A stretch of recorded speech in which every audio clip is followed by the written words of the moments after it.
두 달 전입니다. 지난 3월에 영국 햄프셔주 그 자치구 의회에서 법원에 한 가지 명령을 요청하는 일이 있었습니다. 무엇을 요청했냐면 거리에서 복음을 전하거나 기도하거나 찬양하거나 전도하는 것을 금지시켜 달라. 거리에서 전도지를 나누어 주거나 그리고 예수를 전하거나 기도하는 이 모든 것들을 금지해 달라는 요청을 법원에 했습니다. 이것에 대해서 결론은 어떻게 됐냐면 그 지역에 있는 교회들과 또 설교자들의 그러한 반대로 인해서 결국 일단은 그 요청이 철회되기는 했습니다. 그렇지만 이것이 사실 요즘 세계적인 그러한 모습이라고 할 수 있습니다. 이제 복음을 전하기가 생각보다 쉽지가 않습니다. 우리가 이번에 갔다 왔던 캄보디아나 또 작년에 다녀왔던 몽골이나 다 마찬가지로 외부에서 복음을 전하는 데는 그만한 위험을 안고 복음을 전하는 겁니다. 이것이 쉽지가 않습니다. 그 세상은 크게 사람을 두 부류로 구분해 볼 수가 있습니다. 우리가 흔히 생각할 때 남성과 여성으로 구분할 수도 있고요, 또 나와 남으로 구분할 수도 있고요, 살아있는 사람과 죽은 사람으로 구분할 수도 있습니다. 그러나 조금 더 영적인 의미를 담아서 본다 그러면 영접하지 않은 사람과 영접하는 사람으로 구분해 볼 수 있습니다. 예수님을 나의 구주로 영접하는 사람, 또 영접하지 않는 사람, 이렇게 볼 수 있습니다. 오늘 본문이 나와 있는 이 부분과 요한복음 1장에는 이와 같이 영접하는 것에 대한 이야기를 하고 있습니다. 1장 9절부터 11절까지의 말씀을 제가 한번 보겠습니다. 찬빛 곧 세상에 와서 각 사람에게 비추는 빛이 있었나니 그가 세상에 계셨으며 세상은 그로 말미암아 지은 바 되었으되 세상이 그를 알지 못하였고 자기 땅에 오매 자기 백성이 영접하지 아니하였으나 참빛이신 세상의 빛을 비추신 그 예수 그리스도가 이 세상에 왔지만 사람들이 영접하지 않았습니다. 그러면 다 그랬느냐? 그렇진 않고 오늘 본문이 시작하는 12절 말씀 보면 우리 12절 말씀 함께 합독할까요? 영접하는 자 곧 그 이름을 믿는 자들에게는 하나님의 자녀가 되는 권세를 주셨으니. 아멘. 영접하는 자가 있습니다. 영접하지 아니하는 사람도 있지만 영접하는 사람도 있습니다. 영접하는 사람. 제가 선교행 출발하기 전에 그 직전 주일 오후 늦게 노숙인 사역하는 데를 다녀왔습니다.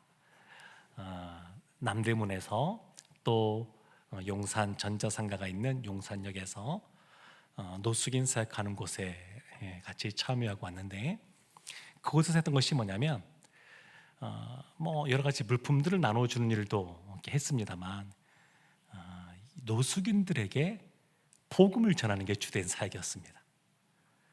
그들을 찾아가서 용산역 구석구석에 쓰러져 있는 사람들, 길가에 넘어져서 있는 사람들, 그런 술에 취해 있는 사람들, 이 사람들을 찾아가서 정신도 차리게 하고 또 그 한 사람 한 사람 붙잡고 복음을 전하고, 그리고 예수님을 영접하겠냐고 물어보고 예수님을 영접하겠다고 하면 그들에게 영접기도 하고, 영접기도를 한 다음에 이제 예수님을 믿었으니 예수님 믿는 사람으로서 세례를 받겠느냐 물어보고 받겠다 그러면 세례까지 주는 일을 하고 왔습니다.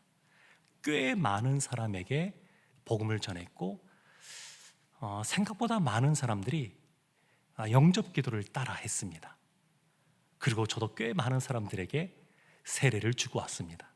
물론 세례를 줄 때는 좀 더 엄격하게 할 필요가 있습니다. 여러 가지 교육도 해야 되고요. 그 사람의 신앙도 검증하는 시간을 가져야 되고요.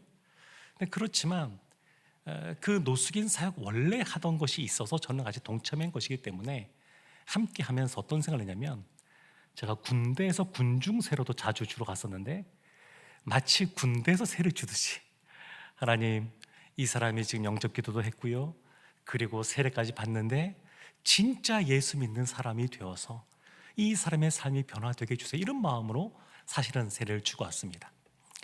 오랫동안 한국교회 보면 사형일일가 대표적으로 해서 영접 기도를 참 많이 해왔었습니다.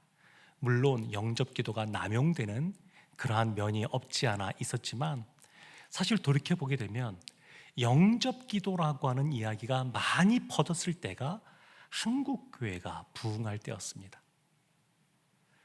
근데 오늘날 보면 생각보다 이런 표현들을 잘 사용하지 않습니다. 교회 안에서도 그렇습니다. 예수님을 영접하셨습니까? 이런 질문들을 제가 청년 때만 하더라도 참 많은 사람들이 질문을 하고 질문을 받곤 했는데, 오늘날에는 예수님을 영접하셨습니까? 이렇게 묻기가 좀 주저되는 그런 시대를 지금 살고 있는 것 같습니다. 근데 성경은 분명하게 예수님을 영접한 사람이 있고 영접하지 아니하는 사람이 있다, 이것을 말하고 있습니다. 지난주에 캄보디아 단기 선교를 다녀오면서 우리 간증하신 집사님도 말씀하셨지만, 제일 마음에 많이 남는 것은 복음을 증거하는 것이었습니다. 교회 사역도 있고 그것도 참 의미 있고 뜻깊은 것이었고 가슴에 남지만, 더 우리의 마음속에 깊이 새겨지는 것은 각 가정을 방문해서 그들에게 복음을 증가하는 시간이 가장 마음에 많이 남습니다. 그런데 제가 좀 한 가지 작은 아쉬움이 있습니다. 그 시간에 여러 가지 복음 발제도 준비하고 그걸 통해서 복음도 전하고 좋았는데, 제가 한 가지 그때부터 아쉬움이 뭐냐면, 그 복음을 전하고 그들에게 영접하시겠냐고 물어보고 영접 기도까지 나가지 못한 것, 여기에 대한 아쉬움이 있습니다. 근데 이제 그들과 만나서 시간을 짧게 갖지는 않고 한 사람 한 사람 좀 긴 시간들을 가졌지만, 이것까지 나가기에는 쉽지 않은 현실적인 상황들이 있었습니다. 그리고 또 하나는 믿는 구석이 있었는데, 그 마을에 다 믿지 않는 사람들도 많이 있지만 그 마을을 마음에 품고 기도하고 복음을 전하고 있는 선교사님과 그 선교사님이 섬기는 교회가 있기 때문에, 그래서 그것을 좀 믿고 거기까지 나가지 않은 부분이 있었지만, 마음 한켠에는 복음을 전하는 거로 끝나는 것이 아니라, 복음을 전했으면 예수님을 영접하시겠습니까? 물어보고 영접하겠다 그러면 영접 기도까지 나갔어야 되는데 라고 하는 작은 아쉬움은 있었습니다. 그래도 참 은혜로운 시간이었고 하나님께서 행하시는 일들을 보는 시간이었습니다. 영접하다라고 하는 것은 사전적인 의미는 뭐냐면, 그냥 손님이 왔을 때 잘 대접하다, 그것이 사전적인 의미입니다. 그리고 우리나라도 보게 되면 영접이라는 단어를 생각하면 무엇인가 잘 대접하고 접대한다, 이런 의미가 우리에게도 강하게 남아 있습니다.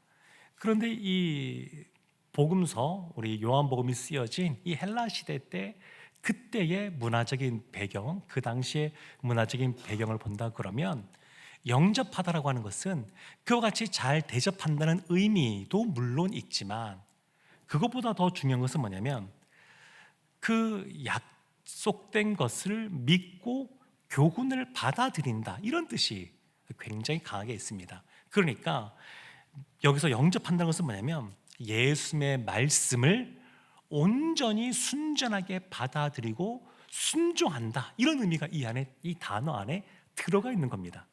그냥 내가 예수님을 믿습니다, 이걸로 끝나는 것이 아니라, 예수님의 말씀을 내가 받아들이고 그 말씀대로 제가 순종하겠습니다, 이런 것이 포함된 단어가 이 영접이라는 단어입니다. 또 이 영접이라는 단어는 뭐냐면, 그냥 대접한다는 것뿐만 아니라 더불어서 그 사람과 지속적으로 밀접한 관계를 갖는다, 이런 의미도 포함되어 있습니다. 그러니까 예수님을 영접하는 사람은 어떤 사람이냐?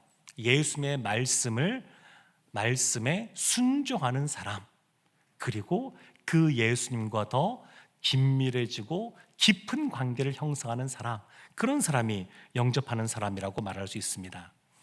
우리 12절 말씀을 보면 이렇게 나왔었죠. 영접하는 자 곧 그 이름을 믿는 자들. 그러니까 영접하는 자는 어떤 사람이냐?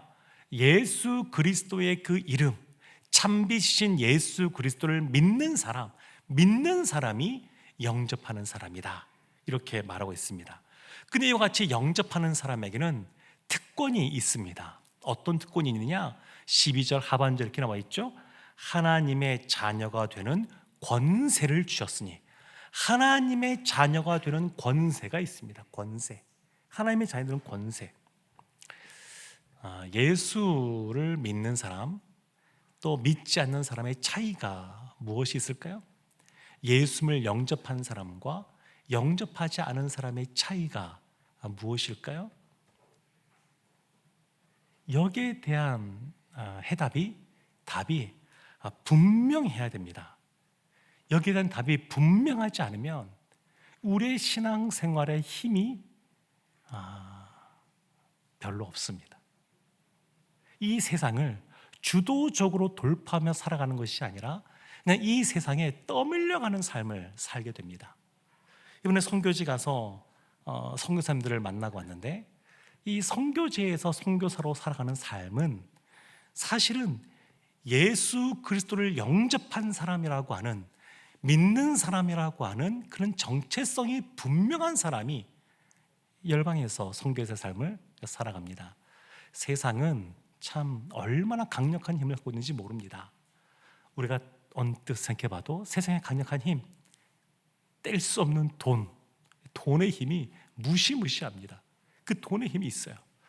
그리고 지금 대통령 선거 중이지만 권력, 예로부터 이 권력은 부자지간에도 나누지 않는다라고 하면서 피로 점철된 역사가 많이 기록되어 있지 않습니까? 그러니까 무시무시한 그런 힘들이 있고 이것에 대한 유혹이 굉장히 큽니다. 이번에 만나서 함께 선교행을 함께 또 인도해 주신 그 선교사님이 평신도 선교사님이세요. 전문인 선교사입니다. 캄보디아 축구 국가대표팀 지금 기술 고문으로 있고요.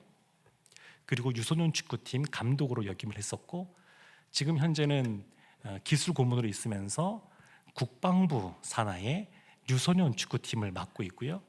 그거 외에도 여러 축구 교실들 그런 것들을 하고 있습니다. 요즘 캄보디아 여자 축구팀이 잘하거든요.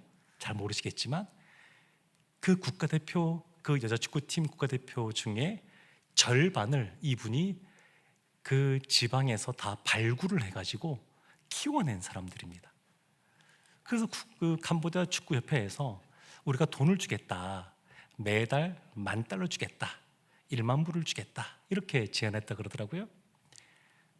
적지 않죠? 그런데 이분이 그걸 안 받고 있습니다. 벌써 선교한 지 10년이 훌쩍 넘었는데 받고 있질 않아요. 그냥 임금을 안 받고 살고 있습니다. 그렇게 하신 이유는 뭐냐면, 그것을 받는 순간 갑을 관계가 형성이 되어지게 되고 본인이 무엇인가 말을 할 수가 없는 그러한 상황에 놓여지기 때문에 차라리 돈을 안 받고 선교사로서의 정체성을 갖고 살기로 결정하고 그렇게 살아갑니다. 이분이 예수님을 뒤늦게 믿었습니다.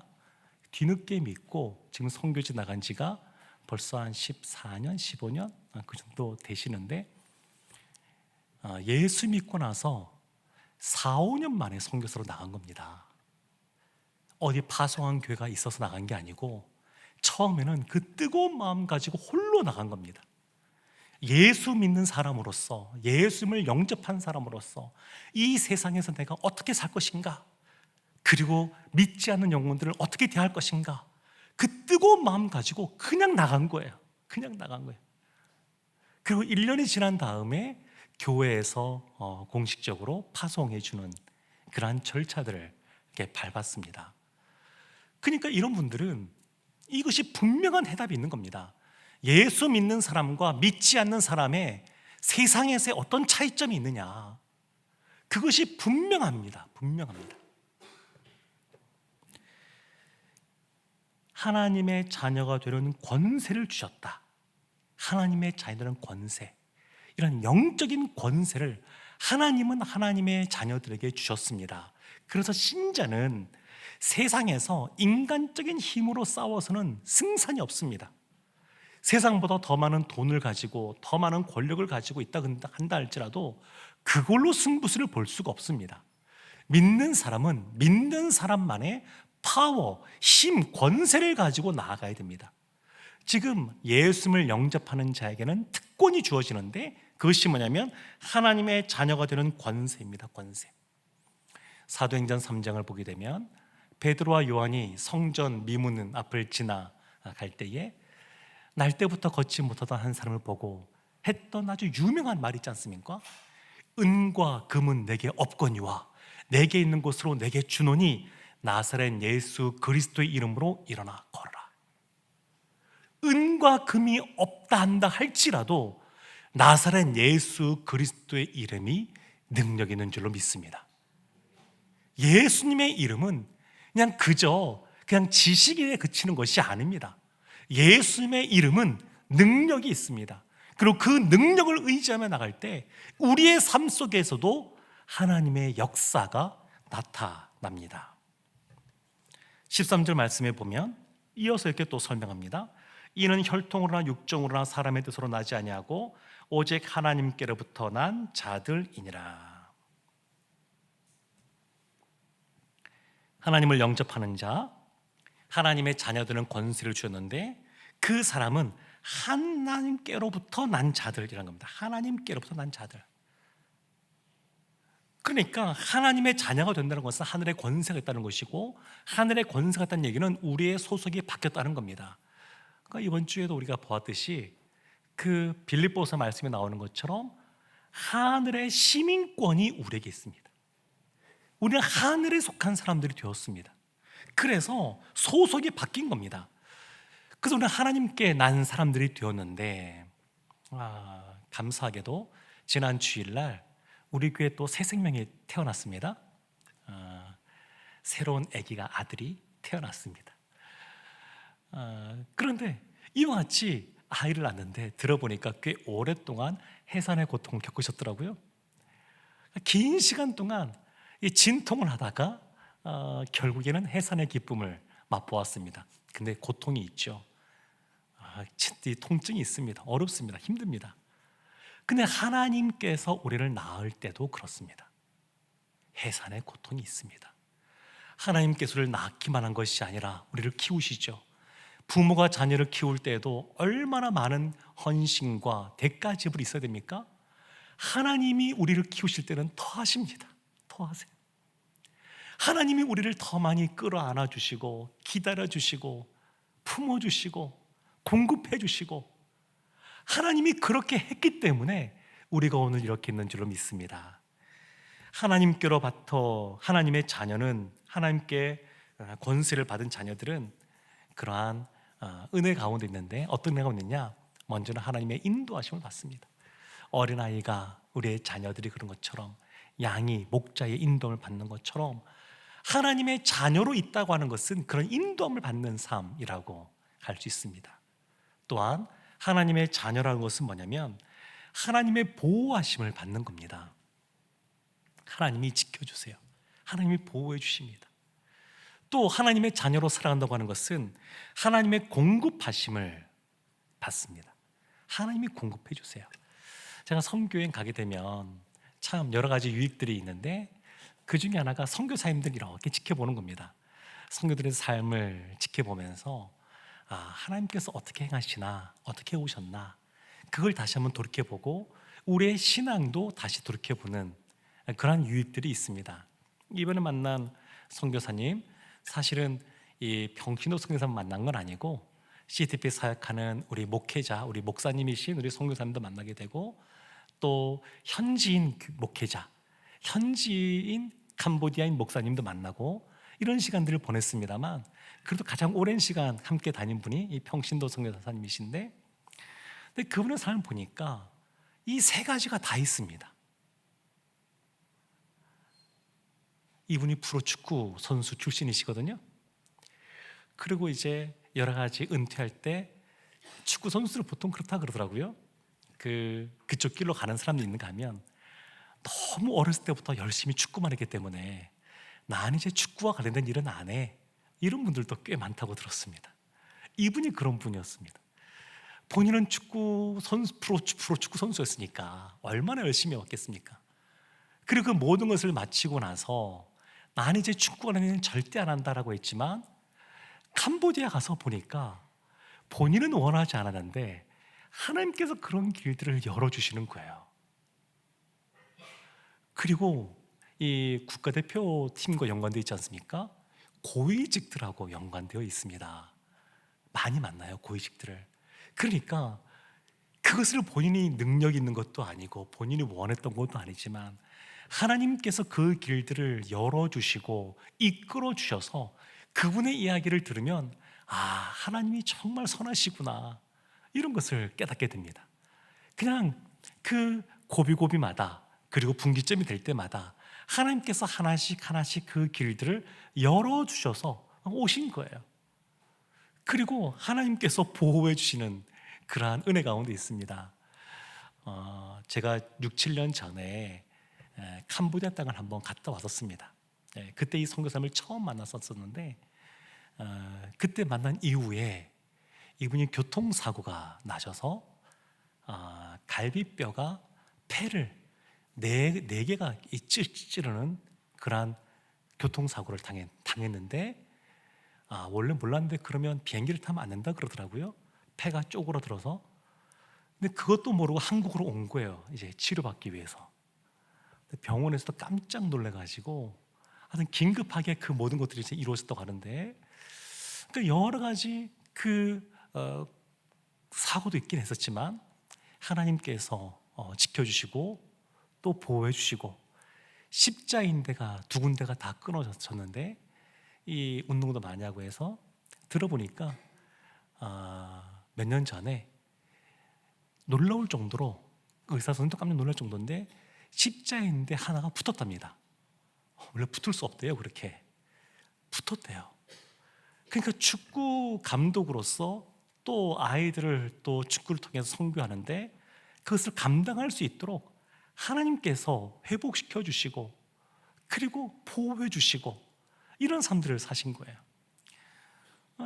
말씀드렸듯이 이분이 평신도 선교사인데 여러 교회가 후원하거나 그런 것이 아닙니다. 그리고 받을 수 있는 페이를 받을 수 있음에도 불구하고 그렇게 받지 않고 선교를 감당합니다. 그렇지만 지금까지 하나님께서 굶기신 적이 없다고 그렇게 고백하시더라고요. 물론 이동할 돈이 없어서 걸어는 다녔어도 굶은 적은 없다고 그렇게 말씀하시는 걸 들었습니다. 그런 삶을 누리지 못하는 것이 아니라 누릴 수 있음에도 불구하고 하나님께서 공급해 주신 것을 바라보고 살아가는 사람이 오늘날에도 사실은 세계 곳곳에 있습니다. 사랑하는 성도 여러분, 하늘의 권세를 가진 자로서, 하늘에 속한 자로서, 하나님께로부터 난 자로서 하나님의 자녀로 계속 살아가기 위해서는 어떻게 하면 그렇게 살아갈 수가 있을까요? 우리는 하나님의 자녀로 이미 부를 받았습니다. 예수님을 영접한 사람들입니다. 그를 믿는 사람들입니다. 우리의 소속은 이미 바뀌었습니다. 그럼 이 세상에서 소속이 바뀐 자로서, 예수 그리스도를 영접하는 자로서 힘있게 살아가는 삶을 살려면, 또 한순간이 아니라 지속적으로 그런 삶을 계속 살아가려면 어떻게 하면 살아갈 수 있을까요? 여러 가지가 있겠지만 두 가지만 말씀을 드리려고 합니다. 우리에게 굉장히 유익한 것 두 가지가 있습니다. 그것은 우리가 늘 예배자로 살아가는 겁니다. 예배자로 살아가는 거예요. 늘 삶 속에서 하나님을 의식하고 하나님께 찬양하고 또 하나님의 말씀을 듣고 하나님 앞에 예배자로 삶을 살아가는 것, 이것이 굉장히 유익합니다. 또 하나가 선교사로 살아가는 겁니다. 선교사로. 예전에는 보내는 선교사, 가는 선교사 구분하곤 했습니다만 오늘날에는 이런 구분이 많이 경계가 많이 허물어졌습니다. 누구라도 다 갈 수 있는 그런 환경이 되었고요. 그리고 이 땅에 있으면서도 우리 한국에 들어와 있는 외국인 유학생들, 근로자들 너무너무 많습니다. 그리고 줌이나 이런 것들도 온라인으로 다 열려 있어서 선교하고자 하는 마음만 있으면 얼마든지 전도하고 선교하는 삶을 살 수가 있습니다. 제가 생각하는 교회 정리할 때 선교 주도적 예배 공동체 아니겠습니까? 그러니까 이 중요한 것 두 가지, 예배 공동체라는 것과 선교 공동체라고 하는 것, 이 두 가지인데 이거는 우리 신앙생활에 굉장히 유익한 것이고 이것을 놓치지 않고 붙잡고 살아가게 되면 늘 이 세상 가운데 예수 그리스도를 영접하는 자로서 하나님 자녀의 권세를 가지고 살아갈 수가 있습니다. 할 수만 있으면 선교여행에 함께 동참했으면 좋겠습니다. 우리 청년들 가는데 기도를 함께 했으면 좋겠고요. 또 직접 올해 또 보면 이제 곧 모집을 할 텐데 10월 말에 우리 교구 성도님들 모시고 다녀올 계획이 있습니다. 그때 지원하시면 되겠습니다. 사랑하는 성도 여러분, 하나님의 자녀로서의 권세를 누리며 살아가고 있습니까? 영적 전쟁에서 승리의 기쁨을 누리고 있으십니까? 우리가 주일날 계속 사도행전 말씀을 보고 있는데 사도행전에 성령의 충만함이 부어진 다음에 그리고 공식처럼 나타나는 모습이 있습니다. 그것이 뭐냐면 복음을 증거하는 겁니다. 그래서 이렇게 말할 수 있어요. 성령 충만함이 우리에게 주어지는 이유는 우리가 복음을 증거하는 증인으로 살아가기 위해서 하나님께 성령의 충만함을 주신다, 이렇게 말할 수 있습니다. 이 세상에서 영적 전쟁 가운데 승리의 삶을 살아가려면 복음을 전하는 삶을 살면 됩니다. 복음을 전하는 것 영적 전쟁입니다. 복음을 전하는 것 영적 전쟁이기 때문에 하나님께서 복음을 전하고자 하는 우리 가운데 성령의 충만함을 주시고 영적으로 깨어나게 하시고 영적 전쟁에서 승리하게 하십니다. 그래서 우리가 복음을 증거하는 증인의 삶, 선교하는 선교사의 삶, 그러한 삶을 살기를 원합니다. 제가 이번에 만났던 우리 선교사님, 평신도 선교사니까 사실은 평신도 선교사님들의 사역이 굉장히 제한적입니다. 우리 파송 선교사님인 우리 백묘연 선교사님은 병원에서 사역하는 특수한 그러한 또 전문적인 그러한 사역이어서 본인의 필드가 있지만 일반적으로 평신도 선교사님들이 사역할 때 여간 그 고충이 많은 것이 아닙니다. 원래 선교사님들이 많은데 목회자가 아닌 평신도로 살아가는 것 사실은 더 쉽지가 않습니다. 그런데 그분들이 갖고 있는 더 큰 유익이 있습니다. 그것은 뭐냐면 세상 소망 이런 걸 바라볼 수가 없으니까 오직 주님만 바라보는 겁니다. 주님만 더 의지하는 겁니다. 여러 가지 원래 한국에서도 그렇지만 선교지에서도 또 익숙해지고 사역들이 일어나가다 보면 인간적인 생각, 인간적인 유혹들이 찾아올 수가 있는데 그 유혹들이 상대적으로 적습니다. 하나님만 의지하고 바라볼 수밖에 없습니다. 사랑하는 성도 여러분, 이것이 바로 하나님의 자녀의 권세를 가지고 살아가는 모습이라고 할 수 있습니다. 이것이 진정 복된 삶입니다. 어렵고 힘든 삶일지 몰라도 주님만 의지하고 하나님을, 예수님을 영접하는 자로서 그리고 하나님 자녀의 권세를 가진 자로서 살아가는 삶, 복된 삶입니다. 제가 선교사님을 6, 7년 만에 그 부부 선교사를 만났는데 제가 깨달은 것 하나 있습니다. 큰 변화 한 가지가 있습니다. 그분들이 예수님을 훨씬 더 많이 닮아갔습니다.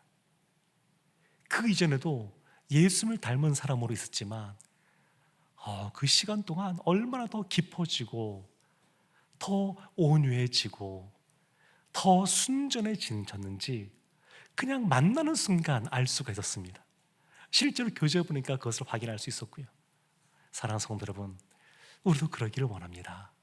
우리가 어디에 있든 하나님의 자녀로서 하나님 자녀의 권세를 가지고 하나님만 의지하며 하나님께서 주시는 진정한 복을 받는 삶을 살기를 원합니다. 이런 은혜가 우리 모두에게 흘러넘치기를 주님의 이름으로 축원합니다. 아멘.